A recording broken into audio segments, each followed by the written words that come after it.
Hi students, today we are going to discuss most important topic of physical chemistry, that is surface chemistry.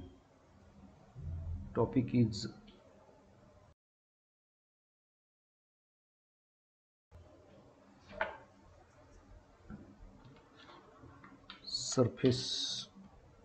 surface chemistry.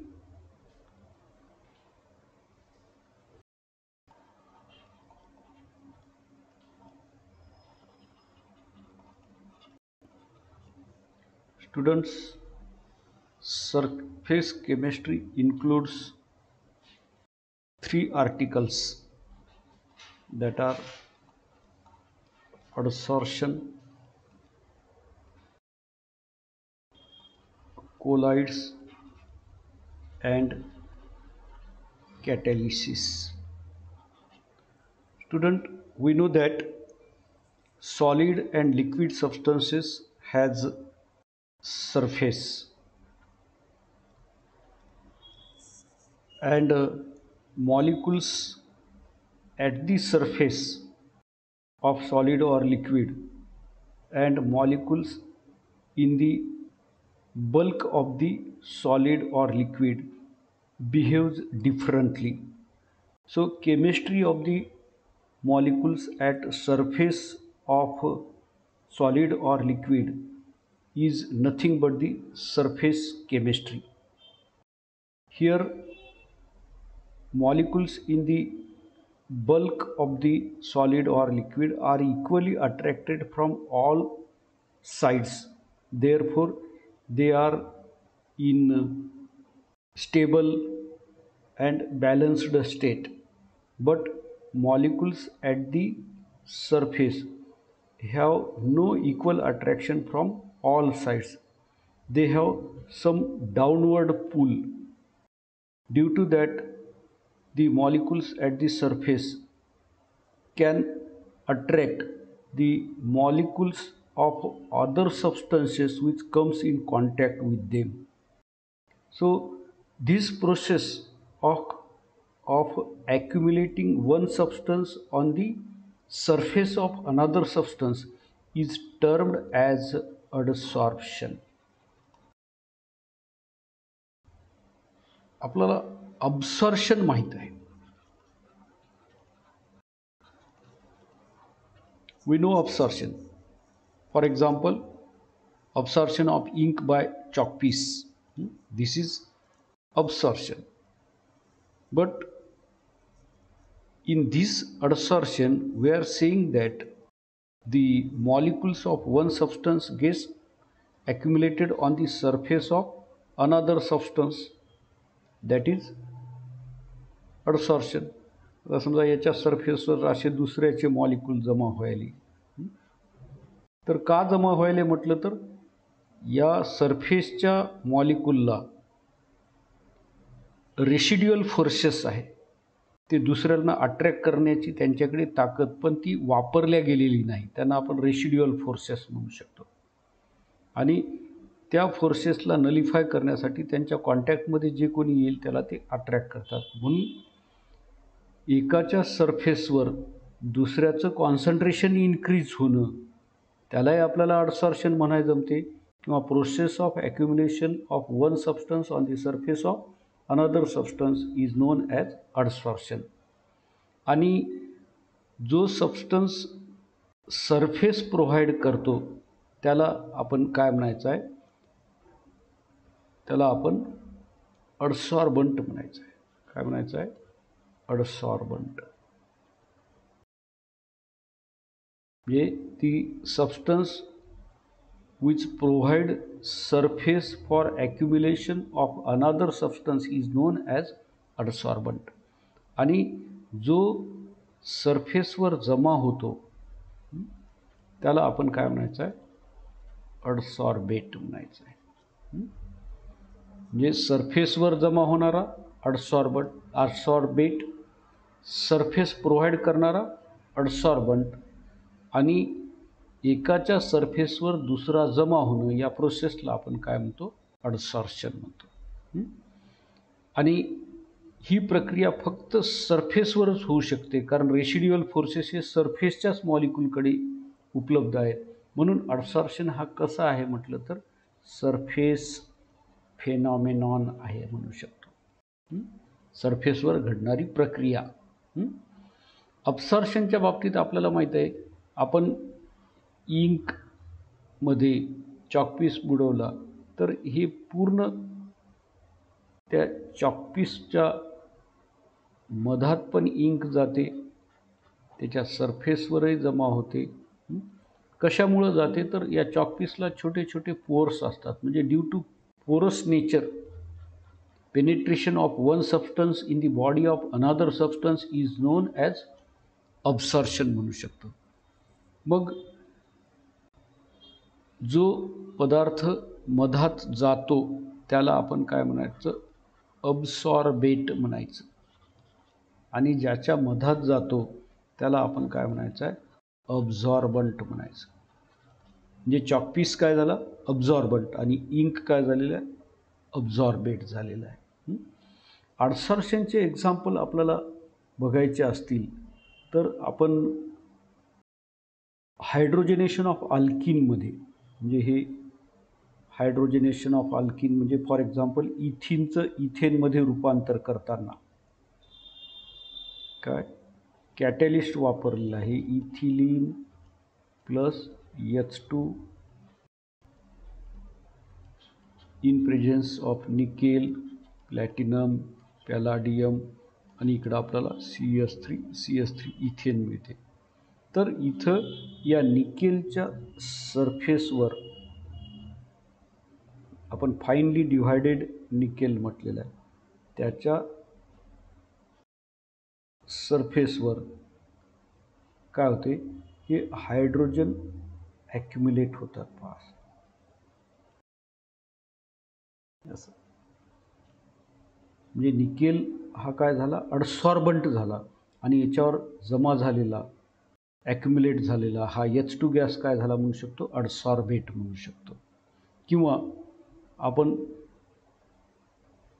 त्या स्टार्चपासून glucose prepare करताना charcoal वापरला होता. तर charcoal, ॲक्टिव्हेटेड charcoal म्हणजे carbon particle आहे, त्याच्या सरफेसवर काय होते, कलर मॅटर जमा होतात. पहा, म्हणजे प्लॅन्ट पिगमेंट जे आहेत ते काय होतात, असं त्या चारकोलच्या सरफेसवर जमा होतात. आता ते प्लॅन्ट पिगमेंट काय आहेत म्हटलं तर अडसॉर्बेट, आणि चारकोल पार्टिकल काय म्हटलं तर अडसॉर्बंट म्हणू शकतो. असे आपण एक्झाम्पल देऊ शकतो. कशासाठी, अडसॉर्प्शन आणि हे अब्सॉर्प्शनचं चॉकचं एक्झाम्पल. तर आपल्याला महत्त्वाचं काय काय, अडसॉर्प्शनची डेफिनेशन काय, अडसॉर्बेट कशाला म्हणायचं, अडसॉर्बंट कशाला म्हणायचं. तर लक्षात आलं. The process of ॲक्युम्युलेशन of one substance on the surface of another substance is known as adsorption. The substance which provide surface area for the accumulation of another substance is known as adsorbent, and the substance which gets accumulated on the surface of another is known as adsorbate म्हणू शकतो. आता या दोन्हीमधलं आपल्याला difference जर बघायचा असेल, कशामधला, अडसॉर्प्शन आणि अब्सॉर्प्शनमधला difference सांगायचा असेल, डिफरन्स बिटवीन अडसॉर्प्शन अँड अब्सॉर्प्शन. विद्यार्थी मित्रांनो, या फिगरमध्ये आपण काय बघितलेलं आहे, हे बल्कमधला मॉलिक्यूल आहे, तो कसा आहे, equally attracted from all side, हा ए मॉलिक्यूल, आणि हा जो बी मॉलिक्यूल आहे तो सरफेसचा आहे, तो equally attracted from all side नाही. म्हणून हे सरफेसचा मॉलिक्यूल अडसॉर्प्शनसाठी रिस्पॉन्सिबल आहे. म्हणून हा दुसऱ्याला सरफेस प्रोव्हाइड करतो. म्हणून हा सबस्टन्स सॉलिड असो का लिक्विड असो काय झालेला आहे, अडसॉर्बंट झालेला आहे, यानं सरफेस प्रोव्हाइड केलेला आहे. आता याचा सरफेस या साईडनं, वरच्या साईडनंच उपलब्ध आहे, म्हणून इथंच ही प्रक्रिया होईल. या साईडनं हे सरफेस झाकलेलं आहे, म्हणून सरफेसवर घडणारीच प्रक्रिया आहे. तर विद्यार्थी मित्रांनो, आता आपण डिफरन्स बिटवीन अडसॉर्प्शन आणि अब्सॉर्प्शन बघूत. तर याच्यामध्ये काय सांगायला जमते, adsorbed matter is concentrated only at the surface and does not penetrate through the surface of the to the bulk of adsorbent. त्यामुळं आपल्याला काय म्हणते, adsorption is surface phenomenon. म्हणजे आपल्याला महत्त्वाचा पॉईंट, कमी शब्दात जर पहिला पॉईंट सांगायचा तर हे अंडरलाईन केलेलं. adsorption is surface phenomenon. कारण ते दुसऱ्याचे मॉलिक्यूल काय होतात, फक्त सरफेसवर जमा होतात, इकडं तिकडं नाही. पण हे जे अब्सॉर्प्शन आहे याच्यामध्ये काय होते, एकाचा मॉलिक्यूल दुसऱ्याच्या मधातपर्यंत जाते. म्हणून absorbed matter is uniformly distributed inside as well as surface of the bulk of substance. म्हणून आपल्याला एका वाक्यात सांगायचं झालं तर अब्सॉर्प्शन काय, बल्क फेनॉमिनॉन, मधातपर्यंत घडत जाणारी प्रक्रिया. आणि अडसॉर्प्शन काय म्हटलं तर सरफेसवर घडणारीच प्रक्रिया असं म्हणू शकतो. हा झाला पहिला पॉईंट. त्यानंतर दुसऱ्यामध्ये concentration of adsorbate is high only at surface of the adsorbent. म्हणजे त्या सरफेसवर दुसरा पदार्थ जमा झाला, म्हणजेच आता समजा हा सरफेस प्रोव्हाइड करणारा, आता वर समजा हा सॉलिड आहे समजा आणि वर गॅस मॉलिक्युल्स आहेत असे, तर याच्या सरफेसवर अट्रॅक्शनमुळं या गॅस मॉलिक्यूलची संख्या काय इथल्यापेक्षा जास्त झालेली असेल.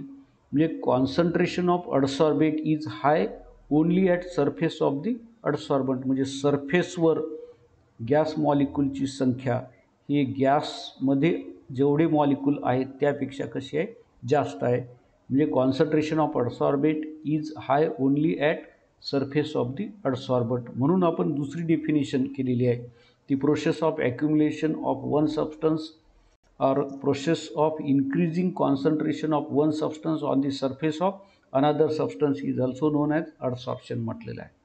त्यानंतर अब्सॉर्प्शनमध्ये काय म्हणू शकतो, concentration of absorbate is uniform throughout the bulk of absorbent म्हणू शकतो.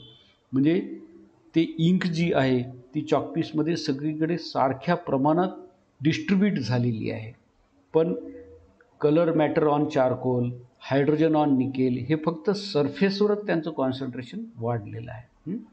त्यानंतर तिसऱ्या पॉईंटमध्ये काय म्हटलं, it is dependent on temperature and pressure. The adsorption is affected by temperature and pressure. आता इथं अब्सॉर्प्शनच्या बाबतीत काय म्हणू शकतो आपण, खडू थंड शाईमध्ये बुडवला काय किंवा गरम शाईमध्ये बुडवला काय, ती शाई त्या खडूमध्ये जातेच.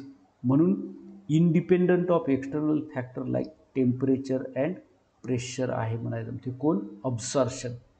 पण अडसॉर्प्शन काय, depends on temperature and pressure म्हणायचं.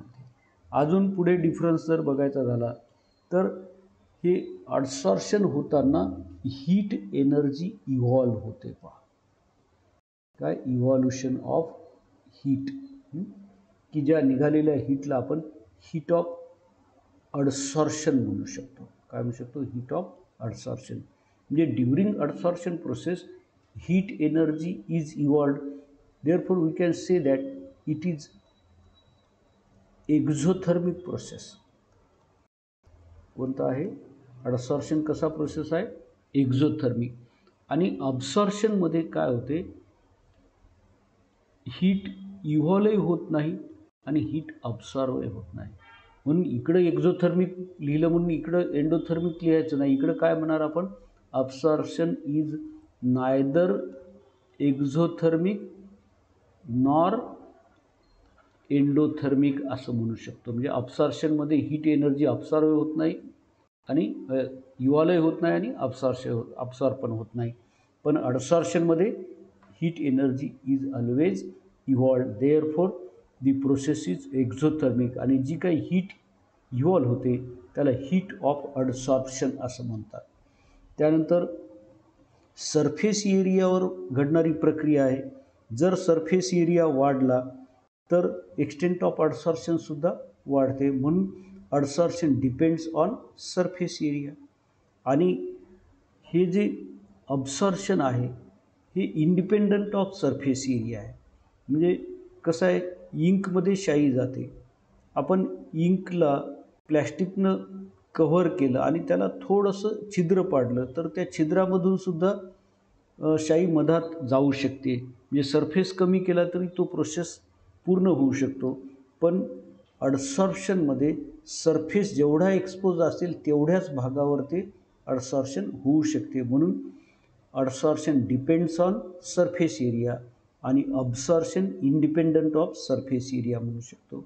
आणि एक्झाम्पल सांगताना शेवटी काय म्हणणार, adsorption of a gas or liquid like acetic acid by activated charcoal. म्हणजे आपण जर ॲसिटिक ॲसिडच्या ॲक्वियस सोल्युशनमध्ये चारकोल टाकलं आणि ते चारकोल परत काढून घेतला तर त्या ॲसिटिक ॲसिडच्या सोल्युशनमधले ॲसिटिक ॲसिडचे मॉलिक्यूल कमी होतात.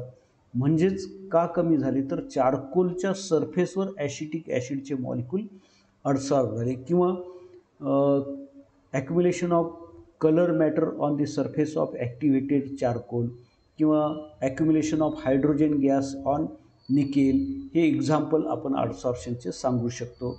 आणि अब्सॉर्प्शनमध्ये वॉटर कॉटनमध्ये अब्सॉर्ब होते.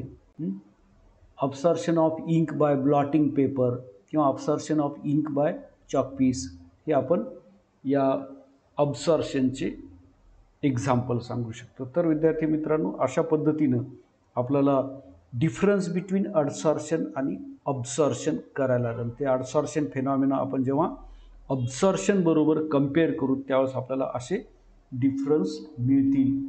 त्यानंतर आता आपल्याला काय काय माहीत झालं म्हटलं तर आपण या सरफेस केमिस्ट्रीमधला अडसॉर्प्शन प्रोसेसबद्दल डिस्कस करत आहोत. तर याच्यामधलं आपल्याला काय काय माहीत झालं म्हटलं तर या अडसॉर्प्शनची डेफिनेशन माहीत झाली. Process of ॲक्युम्युलेशन of one substance on the surface of another substance. त्यानंतर या अडसॉर्प्शन प्रोसेसमध्ये सरफेस प्रोव्हाइड करणारा आहे त्याला आपण अडसॉर्बंट म्हणतो. त्यानंतर सरफेसवर जो जमा होणार आहे त्याला आपण अडसॉर्बेट म्हणतो. आणि या अडसॉर्प्शनला आपण कशासोबत कम्पेअर केलं, अब्सॉर्प्शनसोबत कम्पेअर केलं. याच्याबद्दल आपण फॅमिलियर आहोत, ही नेहमी आपण प्रॅक्टिकली बघितलेलं आहे, पण हे आपल्याला माहीत नव्हतं. मग त्यासाठी आपण चारकोल पावडर म्हणजे कार्बन पावडर ते कलर मॅटरमध्ये टाकल्यानंतर कलर मॅटर त्याच्यावर जमा होतात सरफेसवर, ते आपण एक्झाम्पल. किंवा हायड्रोजन गॅस निकेलवर जमा होणं हे आपण बघितलेलं आहे. आता समजा एकाच वेळेस जर अडसॉर्प्शनही होत असेल आणि अब्सॉर्प्शनही होत असेल तर त्याला आपण काय म्हणायचं म्हटलं तर सॉर्प्शन म्हणायचं. व्हॉट इज सॉर्प्शन म्हटलं तर simultaneous process of adsorption as well as absorption is known as sorption म्हणू शकतो. तर हे सॉर्प्शनच्या बद्दल म्हणजे कोणकोणत्या definition, adsorption, absorption, adsorbent, adsorbate, sorption आणि अजून एक डेफिनेशन डिसॉर्प्शन आहे. काय डिसॉर्प्शन म्हणजे अडसॉर्प्शनमध्ये सरफेसवर जमा झालेले मॉलिक्यूल त्या सरफेसला सोडून जाण्याच्या प्रोसेसला आपण काय म्हणायचं आहे, डिसॉर्प्शन म्हणायचं आहे. अडसॉर्प्शनच्या रिव्हर्स प्रोसेसला काय म्हणायचं आहे, डिसॉर्प्शन म्हणायचं आहे. त्यानंतर या अडसॉर्प्शन फेनॉमेनाचे दोन प्रकार आहेत पहा. म्हणजे सरफेसवर एकाच्या सरफेसवर दुसरा मॉलिक्यूल जमा व्हायला म्हणजेच त्या सरफेसचे मॉलिक्यूल आणि त्याच्यावर जमा होणारे मॉलिक्यूल या दोघांमध्ये इंटरमॉलिक्युलर इंटरॅक्शन असणार आहे. मग त्याचं नेचर हे सरफेसवर जमा होणारा आणि सरफेसचा मॉलिक्यूल याच्यामध्ये जे बॉन्डिंग आहे, ही बॉन्डिंग दोन प्रकारची असू शकते. एक म्हणजे फिजिकल फोर्स ऑफ अट्रॅक्शन किंवा त्याला आपण van der Waals force of attraction म्हणतो. Van der Waals force of attraction.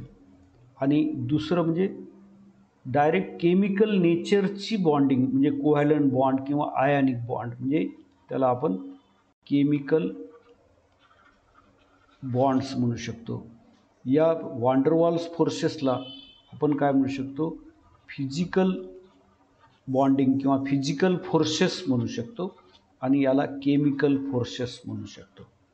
आता एकाच्या सरफेसवर दुसरा जमा होणं याला आपण अडसॉर्प्शन म्हणाल. मग आता हे अडसॉर्प्शन जर ते अडसॉर्बेटचे मॉलिक्यूल अडसॉर्बंटवर फिजिकल फोर्सेसनं किंवा वांडरवॉल फोर्सेसनं धरून ठेवलेले असतील तर त्याला फिजिकल अडसॉर्प्शन किंवा फिजिसॉर्प्शन म्हटलेलं आहे. आणि जर ते अडसॉर्बेटचे मॉलिक्यूल अडसॉर्बंटवर केमिकल बॉन्डनं केमिकल फोर्सेसनं धरून ठेवलेले असतील तर त्याला केमिकल अडसॉर्प्शन किंवा केमिसॉर्प्शन म्हणू शकतो. म्हणजेच काय होईल definition, the adsorption in which adsorbate molecules are held on the surface of adsorbent by van der Waals forces or physical forces is known as फिजिसॉर्प्शन म्हणू शकतो. आणि याचं एक्झाम्पल कोणतं आहे म्हटलं तर ॲक्टिव्हेटेड चारकोलवर ॲसिटिक ॲसिडचे मॉलिक्यूल जमा होणं किंवा ॲक्टिव्हेटेड चारकोलवर कलर मॅटर जमा होणं हे एक्झाम्पल ऑफ फिजिकल अडसॉर्प्शन म्हणू शकतो. काय accumulation of acetic acid molecules और colour matter on charcoal powder is an example of physisorption और फिजिकल अडसॉर्प्शन म्हणू शकतो. आणि केमिकल अडसॉर्प्शनच्या बाबतीत काय म्हणू शकतो, accumulation of hydrogen gas on finely divided nickel platinum palladium is an example of chemisorption. म्हणजेच हायड्रोजन आणि निकेलमध्ये काय असणार आहे, केमिकल बॉन्ड असणार आहे. ॲसिटिक ॲसिड मॉलिक्यूल आणि ॲक्टिव्हेटेड चारकोल किंवा कलर मॅटर आणि ॲक्टिव्हेटेड चारकोलमध्ये वांडर वाल फोर्सेस ऑफ अट्रॅक्शन असणार आहे. म्हणजे असे दोन प्रकारचे काय आहेत अडसॉर्प्शन, फिजिसॉर्प्शन अँड केमिसॉर्प्शन. तर या दोन्हीमधलं आपल्याला डिफरन्ससुद्धा बघायला जमते, difference between physisorption and chemisorption. बघा आता काय फिजिसॉर्प्शनमध्ये काय म्हटलेलं आहे, the forces operating are weak van der Waals forces आहे की नाही. म्हणजे अडसॉर्बंट मॉलिक्यूल आणि अडसॉर्बेट मॉलिक्यूलमध्ये जे फोर्सेस त्यांना धरून ठेवण्यास रिस्पॉन्सिबल आहेत ते कसे आहेत, वीक वांडरवॉल्स फोर्सेस आहेत. आणि इकडं केमिसॉर्प्शनमध्ये काय, ते फोर्सेस ऑपरेटिंग आर केमिकल नेचरचे आहेत. म्हणजेच आयदर कोव्हॅलंट बॉन्ड और आयनिक बॉन्ड. आणि हे फिजिकल फोर्सेसपेक्षा हे कसे असतात, स्ट्रॉंग असतात. पहा इकडं वीक वांडरवॉल्स फोर्सेस आहेत आणि इकडं स्ट्रॉंग केमिकल बॉन्ड त्या अडसॉर्बंटवर अडसॉर्बेटला धरून ठेवलेले आहेत. त्यानंतर physisorption is not specific in nature. All gases adsorb on all solids, for example all gases adsorb on charcoal. म्हणजे कोणतंही सॉलिड आलं तर त्याच्यावर कोणताही गॅस जमा होऊ शकतो त्या सरफेसवर, म्हणून आपल्याला काय म्हणायला म्हणते adsorption, physical adsorption is not specific in nature. म्हणजे चारकोलवर नायट्रोजन ऑक्सिजन, हायड्रोजन असे सगळीच गॅसेस कमी जास्त प्रमाणात काय होतात, ॲडसॉर्ब होतात. म्हणून फिजिकल ॲडसॉर्प्शन हे नॉट स्पेसिफिक इन नेचर म्हणायचं ते. पण केमिकल ॲडसॉर्प्शनच्या बाबतीत विचार केला तर पर्टिक्युलर ॲडसॉर्बंट कॅन ॲडसॉर्ब पर्टिक्युलर ॲडसॉर्बेट, कारण त्यांची एक रिॲक्टंट कोण्या दुसऱ्या रिॲक्टंट बरोबर रिॲक्ट होईल हे ठरलेलं असते. म्हणून केमिसॉर्प्शन कसं असणार आहे, highly specific and occurs only when chemical bond formation is possible between adsorbent and adsorbate molecule. मग एक्झाम्पल कोणतं देऊ शकतो, adsorption of oxygen on tungsten, hydrogen on nickel. म्हणजे निकेलवर ऑक्सिजन जमा होणार नाही आणि टंगस्टनवर हायड्रोजन जमा होणार नाही, केमिकल बॉन्डनं अट्रॅक्शन होणार नाही. म्हणून हे फिजिकल ॲडसॉर्प्शन कसं आहे, नॉट स्पेसिफिक इन नेचर आणि हे हायली स्पेसिफिक आहे असं म्हणू शकतो. आता ॲडसॉर्प्शन म्हटलं की आपण काय म्हटलं, त्याच्यामध्ये हीट लिबरेट होते आहे की नाही, म्हणजे एक्झोथर्मिक प्रोसेस आहे म्हटलं. पण आता इथं फिजिकल ॲडसॉर्प्शन आणि केमिकल ॲडसॉर्प्शन आहेत. तर फिजिकल ॲडसॉर्प्शन हे एक्झोथर्मिक आहे, पण कसं आहे, लेस एक्झोथर्मिक आहे. आणि हे कसं आहे, मोर एक्झोथर्मिक आहे. कशावरून म्हणालो, या फिजिकल ॲडसॉर्प्शनमध्ये हीट लिबरेटेड हे 20 ते 40 किलोजूल पर मोल आहे. The heat of adsorption is low and lies in between 20 to 40 kilojoule per mole म्हणू शकतो. आणि इकडं higher heat of adsorption and lies in between 40 to 200 kilojoule per mole. म्हणजेच heat of adsorption is low, heat of adsorption is high, किंवा लेस exothermic, मोर exothermic असं आपण म्हणू शकतो. आणि पुढचा पॉईंट काय सांगू शकतो, की फिजिकल ॲडसॉर्प्शन जे आहे ते occurs at lower temperature and decrease with increase in temperature. म्हणजे depends on temperature and inversely proportional to temperature असं आपल्याला म्हणायला जमते. पण हे केमिसॉर्प्शन म्हणजे केमिकल रिॲक्शन असल्यासारखंच आहे. म्हणून केमिकल रिॲक्शनचा वेग जनरली काय होते, as temperature increases rate of chemical reaction increases. म्हणून favoured at high temperature, chemisorption is favoured at high temperature आणि physisorption is favoured at low temperature म्हणू शकतो. त्यानंतर पुढे एक्झाम्पल द्यायचं असेल तर at low temperature nitrogen gas is physically adsorb on iron आणि nitrogen gas is chemically adsorb on iron at high temperature. म्हणजे आता कमी टेम्परेचरला काय व्हायलं, फिजिसॉर्प्शन फेवर व्हायलं आणि हाय टेम्परेचरला काय व्हायलं, केमिसॉर्प्शन फेवर व्हायलं. म्हणजेच एक्झाम्पल काय, आयर्नवर N2 ॲडसॉर्ब होतो, पण कमी टेम्परेचरला ॲडसॉर्ब झालेलं नायट्रोजन आणि आयर्नमध्ये काय असणार आहेत, वांडरवॉल्स फोर्सेस आहेत. आणि जास्त टेम्परेचरला ॲडसॉर्ब झालेलं नायट्रोजन आणि आयर्नमध्ये काय असतील, कोव्हॅलंट बॉन्डिंग असेल, केमिकल बॉन्डिंग असणार आहे. म्हणजे हायर टेम्परेचरला केमिसॉर्प्शन आणि लोअर टेम्परेचरला फिजिसॉर्प्शन म्हणू शकतो. आणि हे जे फिजिकल ॲडसॉर्प्शन आहे ते कसं आहे, रिव्हर्सिबल आहे. म्हणजे जमा झालेले मॉलिक्यूल सहजतेनं त्या सरफेसवरून निघून जातात. म्हणजे टेम्परेचर वाढवलं की ते निघून जातात, डिसॉर्ब होतात, आणि टेम्परेचर कमी केलं की ॲडसॉर्ब होतात. म्हणून हे कसं आहे, रिव्हर्सिबल आहे. पण हे केमिसॉर्प्शन जे आहे ते एकदा बॉन्ड तयार झाले की ते स्टेबल सिस्टीम तयार होते आणि ते सहजतेनं रिव्हर्स होत नाही. म्हणून केमिसॉर्प्शन कसं आहे म्हणू शकतो, इरिव्हर्सिबल. म्हणजे physisorption is reversible process, chemisorption is irreversible process म्हणू शकतो. त्यानंतर या फिजिकल ॲडसॉर्प्शनमध्ये सरफेसवर असे अनेक लेयर ॲडसॉर्बेटचे तयार होतात. पहा, म्हणजे multi molecular layer of adsorbate is formed in physisorption म्हणू शकतो. पण इकडे केमिकल ॲडसॉर्प्शनमध्ये काय करायचं आहे, त्या ॲडसॉर्बंट आणि ॲडसॉर्बेटमध्ये केमिकल बॉन्ड तयार होणार आहेत आणि ते फिक्स्ड व्हॅलन्सीनं तयार होतील. म्हणून तिथं काय होणार आहे, एका ॲटमच्या जाडीचंच लेयर तयार होणार आहे. म्हणून monomolecular or unimolecular layer of adsorbate is formed on the surface of adsorbent in chemisorption म्हणू शकतो. आणि फिजिसॉर्प्शनमध्ये काय होते, multimolecular layer of adsorbate gets formed on the surface of adsorbent असं आपण म्हणू शकतो. तर विद्यार्थी मित्रांनो, अशा पद्धतीनं आपण फिजिकल आणि केमिकल ॲडसॉर्प्शन बघितलेलं आहे.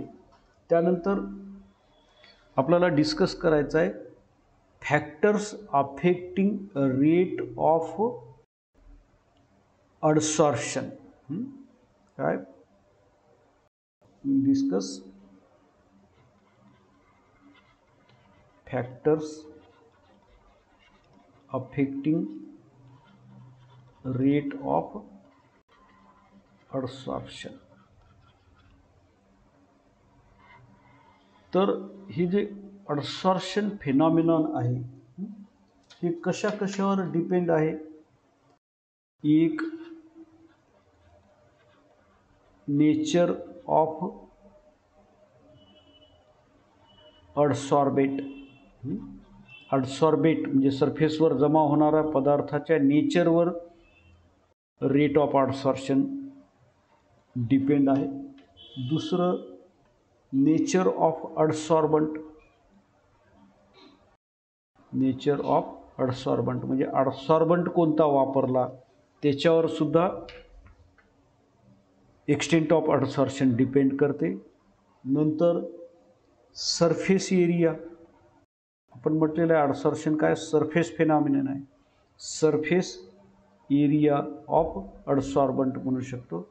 आणि पुढे टेम्परेचर हा सुद्धा फॅक्टर अफेक्टिंग आहे. आणि नंतर प्रेशर. म्हणजे हे एवढे 5 फॅक्टर रेट ऑफ ॲडसॉर्प्शनला अफेक्ट करतात. तर आता वन बाय वन आपण बघू. या नेचर ऑफ ॲडसॉर्बेटमध्ये काय म्हटलेलं आहे. आता ॲडसॉर्बंट हा सॉलिड आणि लिक्विडच असू शकतो कारण त्यांना सरफेस असतो. पण हे ॲडसॉर्बेट जे आहेत ते सॉलिडही असू शकतात, लिक्विडही असू शकतात आणि गॅसियस पण असू शकतात. मग हाय मोबिलिटी कोणाच्या मॉलिक्यूलला असते, गॅसच्या. म्हणजे सरफेसवर सॉलिड लिक्विड गॅसपेक्षा लवकर जाणारे कोण आहेत, गॅसेस आहेत. म्हणून gaseous adsorbate gets readily adsorbed than liquid which are readily adsorbed than solid म्हणू शकतो, आहे की नाही. सहजतेनं ॲडसॉर्ब होणारे अमॉंग सॉलिड लिक्विड गॅसियस ॲडसॉर्बेटमध्ये कोणते आहेत म्हटलं तर gases can be easily adsorb than liquid, can be easily adsorb than solid म्हणू शकतो. आता मग गॅसेस जर सहजतेनं ॲडसॉर्ब होणार आहेत तर याच्यामध्ये गॅसमध्ये काही डिफरन्स आहे का, तर ते सुद्धा आढळून आलेलं आहे. काय आढळून आलेलं आहे, अमाऊंट ऑफ गॅस ॲडसॉर्ब हे कशावर डिपेंड करते, त्या गॅसच्या क्रिटिकल टेम्परेचर.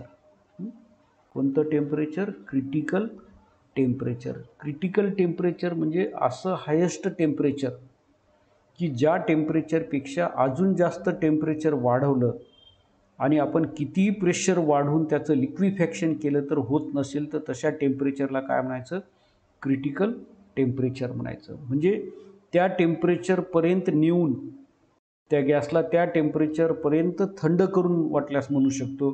त्याच्यावर प्रेशर अप्लाय केल्यानंतर त्याचं लिक्विडमध्ये रूपांतर होऊ शकते. तशा त्या टेम्परेचरला आपण काय म्हणायचं आहे, क्रिटिकल टेम्परेचर. त्याला TCनं डिनोट केलेलं आहे, क्रिटिकल टेम्परेचर. मग ज्या गॅसचं क्रिटिकल टेम्परेचर जास्त आहे तो सहजतेनं ॲडसॉर्ब होतो. म्हणजे याच्यावर प्रश्न आपल्याला विचारला जाऊ शकतो. A, B, C, D असे 4 गॅसेस आहेत, त्यांचे क्रिटिकल टेम्परेचर दिलेलं आहे आणि त्यांचे क्रिटिकल टेम्परेचर समजा डिग्री सेल्सिअसमध्ये हे 30 degree Celsius, 32 degree Celsius, 35°C 40°C असं दिलं तर which gas gets readily adsorb than other म्हटलं तर याच्यामध्ये हायेस्ट क्रिटिकल टेम्परेचरवाला सहजतेनं म्हणजेच कोणता असणार आहे हा the gas can be readily adsorb than other म्हणू शकतो. आणि अजून काय म्हटलं the gases which are highly soluble in water gets readily adsorb than the gases which are less soluble in water म्हणू शकतो. अजून काय म्हटलेलं आहे gases which can be easily liquefiable can be readily adsorb than the gases which cannot be easily liquefiable असे point याच्यामध्ये दिलेले आहे. तर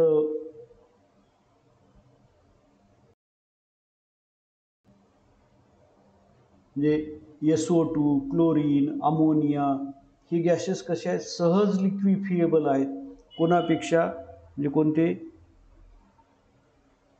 SO2 इथं लिहूत आपण SO2 गॅस नंतर Cl2 गॅस अमोनिया हे काय इझिली लिक्विफिएबल आहेत आणि हे नायट्रोजन ऑक्सिजन हायड्रोजन हे इझिली लिक्विफिएबल नाही म्हणून हे इझिली लिक्विफिएबल असणारे सहजतेनं अडसॉर्ब होतील आणि हे तेवढे सहजतेनं अडसॉर्ब होणार नाहीत. म्हणजे अशा गोष्टी आपल्याला कशामध्ये या नेचर ऑफ अडसॉर्बेटमध्ये सांगायला जमतात. नंतर दुसरा पॉईंट आहे नेचर ऑफ अडसॉर्बंट. अडसॉर्बंट म्हणजे काय सरफेस प्रोव्हाइड करणारा सबस्टन्स. तर तो सबस्टन्स कोणत्या ना कोणत्या एलिमेंटपासून बनलेला असणार आहे अडसॉर्बंट. कोणत्या ना कोणत्या मटेरियलपासून बनलेलं आहे. मग ते जे मटेरियल त्याचे जे सरफेसला ॲटम आहेत त्या ॲटमला जर जास्त व्हॅलन्सी व्हॅकंट असतील तर तो कमी व्हॅलन्सीवाल्यापेक्षा तो बेटर अडसॉर्बंट असणार आहे की नाही. म्हणजे सरफेसला ज्या अडसॉर्बंटकडे जास्त रेशिड्युअल व्हॅलन्सीज असतील तो अडसॉर्बंट कसा असणार आहे better than the adsorbent having less number of residual valency at surface म्हणू शकतो आहे की. म्हणजे सरफेस एरियावर तर अवलंबून आहेच. As surface area increases number of residual valency also increases म्हणू शकतो. म्हणजे सरफेस एरियाला अडसॉर्प्शनचा वेग कसा असणार आहे डायरेक्टली प्रोपोर्शनल असणार आहे. मग नेचर ऑफ अडसॉर्बंटमध्ये substances which provide large surface area for a given mass are effective as adsorbent and adsorb appreciably higher volume of gases. मग असे जे सबस्टन्सेस आहेत ते कोणते आहेत सरफेस एरिया जास्त प्रोव्हाइड करणारे आणि सरफेसवर मोर व्हॅकंट व्हॅलन्सी असणारे कोणते आहेत म्हटलं तर सिलिका जेल आहे. सिलिका जेल त्यानंतर चारकोल म्हणजे ज्यात कार्बन टेट्राव्हॅलंट 4 व्हॅलन्सी असणारा आर इफेक्टिव्ह अडसॉर्बंट. आणि जेव्हा ते पोरस असतात तेव्हा सरफेस एरियासुद्धा वाढतो. फाईनली डिव्हायडेड असतात तेव्हासुद्धा त्यांचा सरफेस एरिया वाढतो. म्हणजे आता सरफेस एरियाबद्दल आपल्याला कॉमेंट करत असताना या गोष्टी आपण घेऊ शकतो त्याच्यामध्ये कोणत्या त्याची पार्टिकल साईज छोटी असेल तर म्हणजे अडसॉर्प्शन इज ए सरफेस फेनॉमिनॉन म्हणून जसं सरफेस वाढेल तसं अडसॉर्प्शन वाढेल. Hence the extent of adsorption increases with increase in surface area of adsorbent म्हणू शकतो. म्हणून फाईनली डिवायडेड सबस्टन्स म्हणजे आता समजा हा एक अडसॉर्बंट आहे.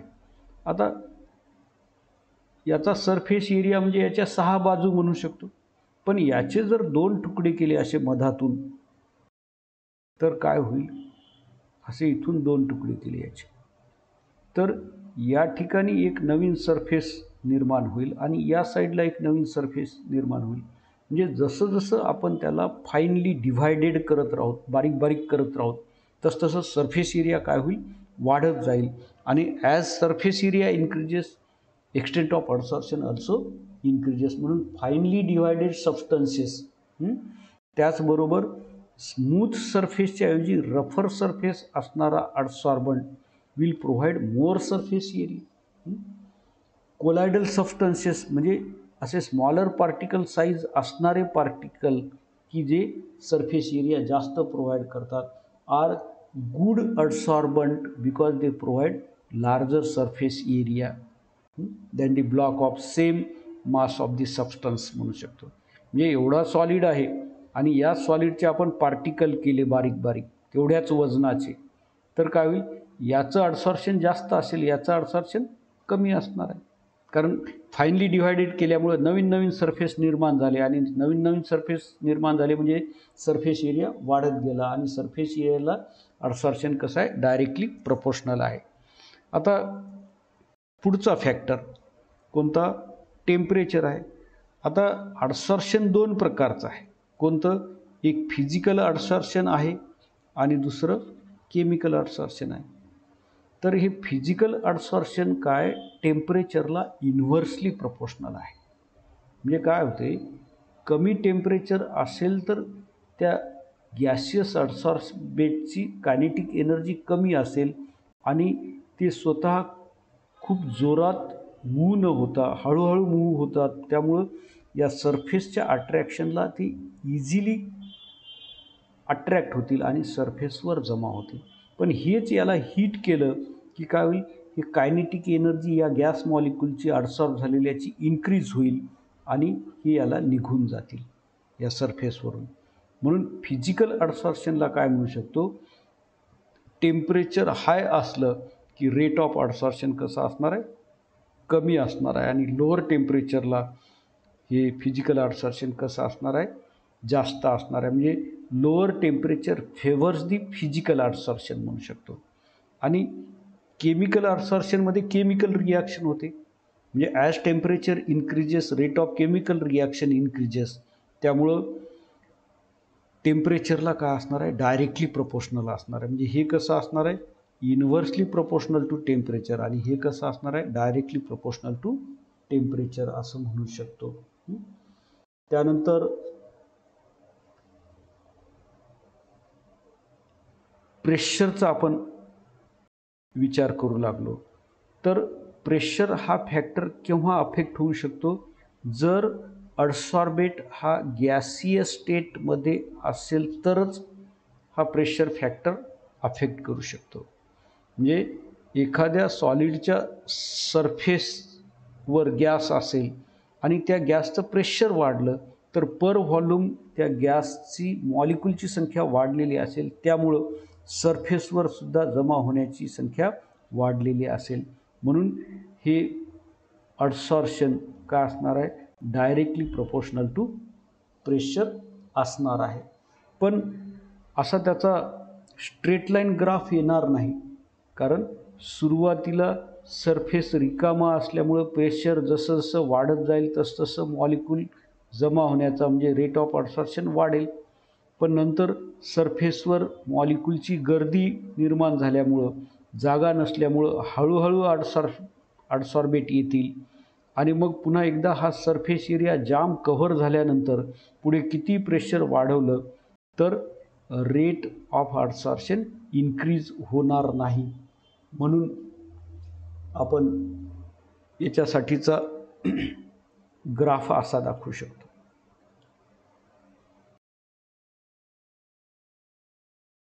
Variation of adsorption with temperature and pressure असं म्हणू शकतो आपण.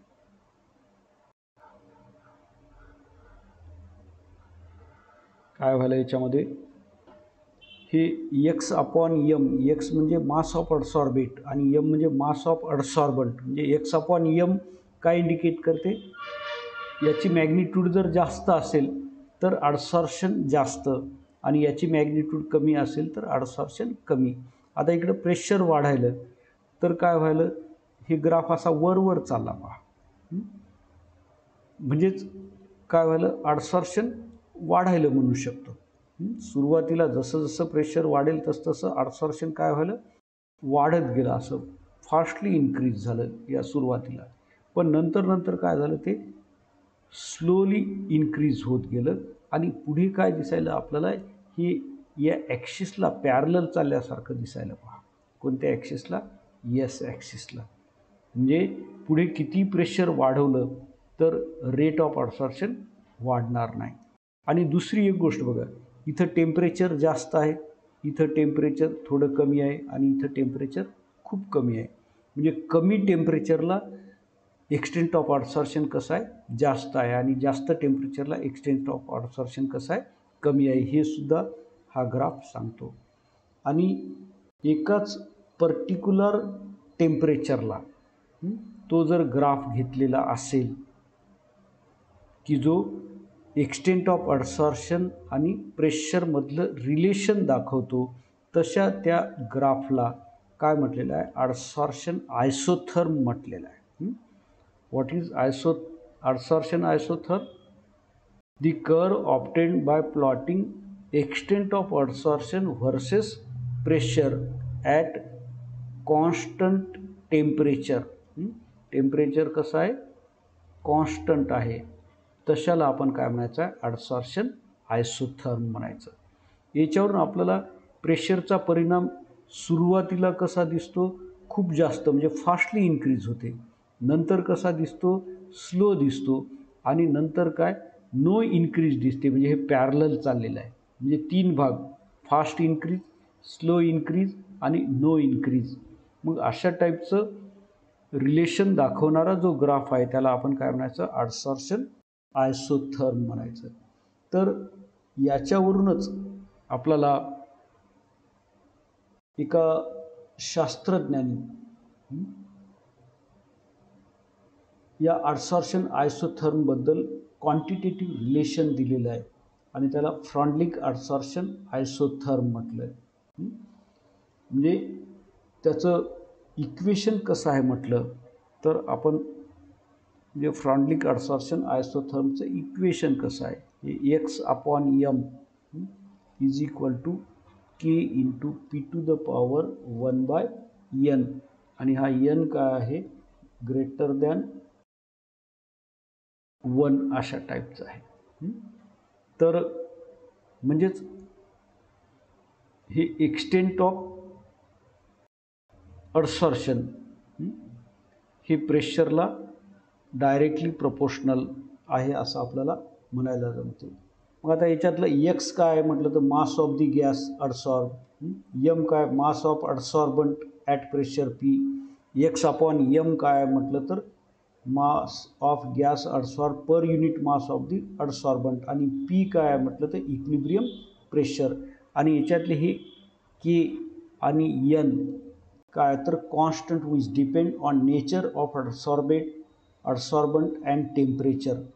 तर त्याचं ग्राफिकल रिप्रेझेंटेशन फ्रॉन्डलिक ॲब्सॉर्प्शन आयसोथर्मचं हे अशा टाईपचं दाखवायला जमते. आणि याच्यामधून त्या के आणि एनच्या व्हॅल्यू काढायच्या असतील तर या इक्वेशनला आपण लॉग करायचं. कशाला? दोन्ही साईडचं. काय होईल? Log x/m is equal to log k. आता इथं प्लस 1/n लॉग पी अशा टाईपचं इक्वेशन आलेलं आहे. हे कसं आहे? स्ट्रेट लाईनसारखं आहे. y is equal to mx plus c अशा टाईपचं इक्वेशन आहे. मग आता आपल्याला याचा स्लोप काढायला जमतो. तो स्लोप काढायचा म्हणजे कसा काढायला जमणार? हे बघा, आता हे असा ग्राफ होईल पहा. Log x/m versus log p आपण कॅल्क्युलेट केलं, ग्राफ काढला, ती स्ट्रेट लाईन ग्राफ आलेला आणि त्याचा स्लोप जो आहे तो काय असतो? m असतो. हे आपल्याला स्ट्रेट लाईनचं इक्वेशन माहीत आहे पहा. काय आहे? y is equal to mx plus c. आता हा m काय असतो? स्लोप असतो. मग स्लोपची मॅग्निट्यूड मिळाली म्हणजे काय व्हायला? 1/n मिळाली. आणि आपल्याला केची मॅग्निट्यूड पाहिजे असेल तर आपल्याला या इक्वेशनवरून काय मिळालं? लॉग के मिळालेलं आहे. आणि लॉग के काय, इंटरसेप्ट ऑन वाय ॲक्सिस, हे लॉग के आहे. मग आपल्याला केची व्हॅल्यू जर पाहिजे असेल तर काय करावं लागेल, अँटीलॉग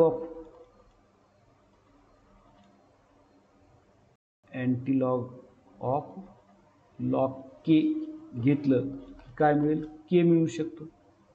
आणि हे स्लोप घेतला की 1/n मिळाला. मग रेसिप्रोकल ऑफ स्लोप घेतला की काय मिळते, n मिळते.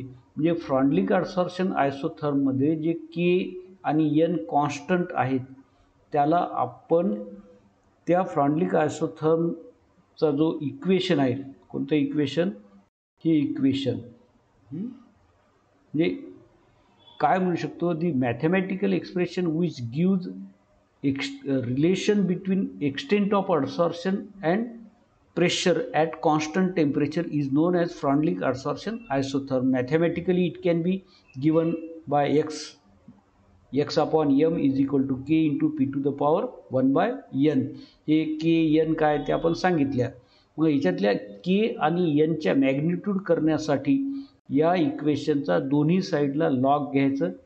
ते लॉग घेतल्यानंतर आपल्याला स्ट्रेट लाईनच्या स्वरूपात इक्वेशन मिळते आणि ती स्ट्रेट लाईन आपण काढायची. मग त्या स्ट्रेट लाईनचा इंटरसेप्ट ऑन वाय ॲक्सिस काय मिळते, लॉग केची व्हॅल्यू देते. मग त्या व्हॅल्यूचं अँटीलॉग घेतल्यानंतर आपल्याला के इव्हॅल्युएट होते आणि त्या लाईनचा स्लोप म्हणजे 1/n असते. मग त्या स्लोपचा रेसिप्रोकल घेतल्यानंतर आपल्याला काय मिळू शकतो, n मिळू शकतो. अशा पद्धतीनं फ्रॉन्डलिक ॲडसॉर्प्शन आयसोथर्ममध्ये असणाऱ्या के आणि एनची मॅग्निट्यूड आपण काढू शकतो बाय ग्राफिकल रिप्रेझेंटेशन. आता या ॲडसॉर्प्शन प्रोसेसचे उपयोग काय आहेत, तर आपण हे मोस्ट ऑफ दी ॲडसॉर्बंट काय म्हणून वापरलेले आहेत, कॅटॅलिस्ट म्हणून वापरलेले आहेत. आपल्याला माहीत आहे हायड्रोजनेशनमध्ये आपण निकेल वापरतो, प्लॅटिनम वापरतो, पॅलाडियम वापरतो. सल्फ्युरिक ॲसिडच्या प्रिपरेशनमध्ये बाय कॉन्टॅक्ट प्रोसेस आपण व्हॅनाडियम पेंटॉक्साईड वापरतो. त्यानंतर अमोनिया बाय हॅबर प्रोसेसमध्ये तिथं आयर्न वापरतो. म्हणजे हे वेगवेगळे मेटल कॅटलिस्ट जे वापरले आहेत ते ॲडसॉर्बंट आहेत आणि ॲडसॉर्प्शन प्रिन्सिपलनंच ते रिॲक्शनचा वेग वाढवतात. म्हणजेच हे फिनॉमिनन आपल्याला कॅटलिस्ट किंवा कॅटलिसिसमध्येच म्हणजे रिॲक्शनचा वेग वाढवण्यामध्ये वापरायला जमते. त्याचबरोबर गॅस मास्क म्हणजे विषारी गॅसेस जर हवेमध्ये असतील आणि ते आपण इन्हेल होऊ नयेत म्हणून मास्क तयार केलेले असतात आणि त्यामध्ये ॲडसॉर्बंट ठेवलेले असतात. ते ॲडसॉर्बंट काय करतात, त्या पॉयझनस गॅसेसला ॲडसॉर्ब करतात आणि त्यामुळं ते शरीरात जात नाहीत, म्हणून गॅस मास्कमध्ये याचा वापर केला जातो. त्यानंतर ह्युमिडिटी कंट्रोल करण्यासाठी, आता हे ह्युमिडिटी कंट्रोल करण्याचं तुम्ही स्वतः बघितलेलं असेल पहा, काही कॅप्सूलच्या बॉटलमध्ये, टॅब्लेट्सच्या बॉटलमध्ये असे छोटे छोटे पॅकेट्स असतात पहा, त्याच्यामध्ये ॲडसॉर्बंट असतात. ते ॲडसॉर्बंट काय करतात, मॉइश्चर हवेतलं शोषून घेतात, त्यामुळं त्या हवेतल्या मॉइश्चरला ते ॲडसॉर्ब करतात, त्यामुळे ते कॅप्सूल गोळ्या ओल्या पडत नाहीत. ह्युमिडिटी ॲब्सॉर्ब करण्यासाठी सुद्धा याचा वापर होतो. नंतर हे प्रेसिपिटेशन टायट्रेशनमध्ये जे इंडिकेटर असतात ते ॲडसॉर्प्शन प्रिन्सिपलवरच वर्क करतात, म्हणून टायट्रेशनमध्ये किंवा व्हॉल्युमेट्रिक अनालिसिसमध्ये ॲडसॉर्प्शन इंडिकेटर वापरल्या जातात म्हणू शकतो. त्यानंतर इनर्ट गॅसेसला सेपरेट करण्यासाठी, म्हणजे इनर्ट गॅसेस कसे आहेत, लेस ॲडसॉर्ब होणारे आहेत. मग बाकीचे गॅसेस आपण ॲडसॉर्ब केले तर त्या ठिकाणी शेवटी काय राहतील, इनर्ट गॅसेस. म्हणजे इनर्ट गॅसेसच्या सेपरेशनमध्ये सुद्धा याचा वापर होतो. त्यानंतर आपण मेटलर्जीमध्ये फ्रॉथ फ्लोटेशन प्रोसेसमध्ये झिंक ब्लेंड ओरचं सेपरेशन कॉन्सन्ट्रेशन करताना काय केलेलं आहे, त्या फ्रॉदवर म्हणजे फेसावर झिंक सल्फाईड ओर ॲडसॉर्ब झालेला आहे, म्हणून आपण फ्रॉद फ्लोटेशन प्रोसेसमध्ये सुद्धा कशाचा वापर झालेला आहे, ॲडसॉर्प्शनचा वापर झालेला आहे असं आपण म्हणू शकतो. आणि आपण क्रोमॅटोग्राफी बघितलेला आहे पहा, क्रोमॅटोग्राफीमध्ये अडसॉर्शन क्रोमॅटोग्राफी आहे. म्हणून जे सिलिका जेल, ॲल्युमिना हे कॉलम क्रोमॅटोग्राफीमध्ये, थिन लेयर क्रोमॅटोग्राफीमध्ये अडसॉर्बंट वापरलेले आहे. म्हणून chromatography also uses the principle of adsorption असं आपण म्हणू शकतो. तर विद्यार्थी मित्रांनो, हे एवढे ॲप्लिकेशन, याच्याबरोबरच आपलं डिस्कशन ऑन